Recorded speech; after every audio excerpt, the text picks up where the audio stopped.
Good morning, everybody. Hope you're having a good Friday so far. Lots to get to. I want to talk about some top safety stories from the First Alert Safety Desk this week. As you can see, we've got a few of them on your screen. These are the bigger ones that I thought we should talk about today. The first one, the CDC encouraging vaccinations amid measles outbreaks. Also, that FBI report that came out this week, that was a pretty big one. Hate crimes in schools are on the rise.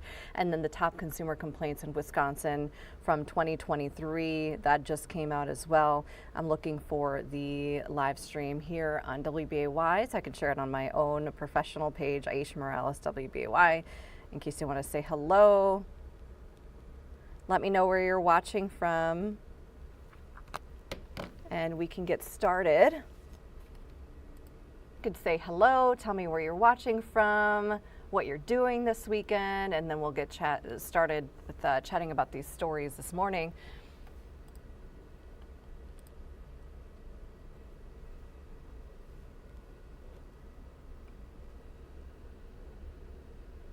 I'm going to take this out. There we go. Good morning, everybody. Thanks for being here on this Friday. So yeah, wanting to talk about the First Alert Safety Desk stories that I thought were pretty important, pretty big ones from the week. We always do. And if you go to our website, WBAY.com, it's pretty helpful because, and we'll do this every Friday just so people catch up as far as what we're doing. If you go right there, see the tab right here that says Safety Desk. This is where you could find all the stories that you've seen live on air. Pretty soon after, we normally have them right on the website, and I often mention the links.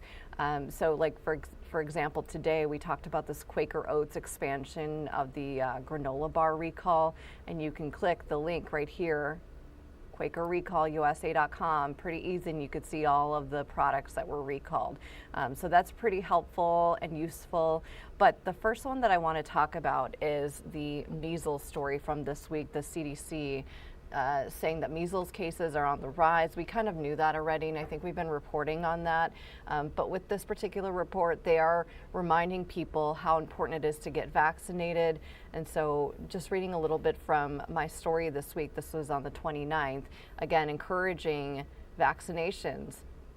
So the health officials that are mentioning this in the CDC, they've tracked nearly 24 cases of the virus since December, and this happens as vaccination rates have dropped in the U.S. And so they've been mostly with kids who are not vaccinated. So the CDC report says that the country has reached a record level of vaccine exemptions in the last school year. And so we go on to talk about how there's been similar upticks in measles cases around the world. The World Health Organization actually talks about how in 2022 there were 9 million cases. So it does spread through droplets when a person coughs or sneezes. A lot of those symptoms appear a week or two after exposure is what doctors say, and they can include a runny nose, cough, high fever, and of course that rash that develops. It's the hives that you see right here. It kind of looks like that develops at the hairline, spreading downward right after that. So doctors say about 90% of people in a room can get infected if they're not vaccinated and exposed to someone with measles. So just wanting to chat a little bit about that. If you have any questions, again, a lot of this is online at WBAY.com. As I always say, you click the link, go to the story as I just showed you, and you can read a little bit more on that. So thank you for joining me this Friday morning for the big stories that we talk about at the First Alert Safety Desk, Monday through Friday. And then we take Friday here to do the live stream and just talk about the bigger stories that we've been seeing throughout the week. Thank you for chiming in, Jody. Good morning to you too. Let's move on to the second story that I thought was a pretty impactful one. And again, this one was a big one because it was the first time the FBI has ever done a report this way. So I'm going to go back to our website so you can see how this works. Go to the Safety Desk tab, scroll down, and here's that story right here talking about the FBI report. Hate crimes in schools are on the rise is what they found, and there's that link there. But we'll go a little bit simpler here and break it down for you right here. Again, first of its kind report by the FBI and the U.S. Department of Justice looking at this data. It's from 2018 through 2022, and it says the number of hate crimes at schools more than doubled from 500 in 2020 to more than 1,300, believe it or not, in 2022. Just crazy to hear that. So of all the hate crimes in the U.S. in 2022, according to this report, it says that 10% happen in schools, making it the third most common location for them. And this is all schools. This isn't just, college or elementary. It's all schools from the elementary level all the way up. And the most common spots where they see hate crimes is on the street or in a home. But now that third spot is schools. So the Department of Justice does define a hate crime as a crime motivated by bias against, things like race, color, religion, national origin, sexual orientation, gender, things like that. And the report says most offenses involve intimidation, vandalism, and assault. And it says those offenses are mostly by anti-Black bias, followed by anti-Semitism, LGBTQ bias. And so hate crimes based on religion, that was the second most frequently reported offense, according to this report done by the FBI and the U.S. Department of Justice. So they're looking into this basically is what I learned when I did the story. Let's cut over here. When I did this story, why are they doing this is they want to look into how often hate crimes are happening, not just on the street or in homes, but obviously at schools because it is going up. And they hope that with this information, they can use it, give it to the necessary people who can go on and hopefully make some changes and make sure that our schools are safer for everyone. So that was a big story that I covered this week. Another one right here, the consumer complaint. And actually this one was for our Kristen Allen. She did this actually yesterday because I was out sick yesterday, not feeling so great. So she did this story, and I'm going to use our website as sort of a support system this morning. So it's the state consumer protection officials releasing this new information that came out yesterday about the top consumer complaints from last year. It's the Wisconsin Department of Ag Trade Consumer Protection. They said that they received about 11,000 written complaints from consumers every year. And there are 10 categories for complaints. Some of the top ones in 2023 were issues between landlords and tenants. That's pretty interesting.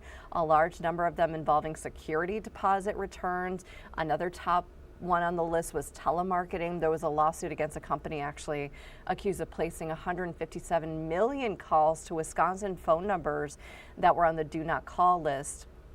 Another thing we talked about is identity theft, always a big concern. So to protect yourself, you're urged to, create unique passwords, activate the two-factor authentication for your important online accounts. We hear that a lot. And victims to identity theft should contact state consumer protection officials right away. So if we go back to our website, once again, it's very useful, very helpful. I'm going to go pull it up here and search for this story, because we actually were able to detail all the top ones right there on the website.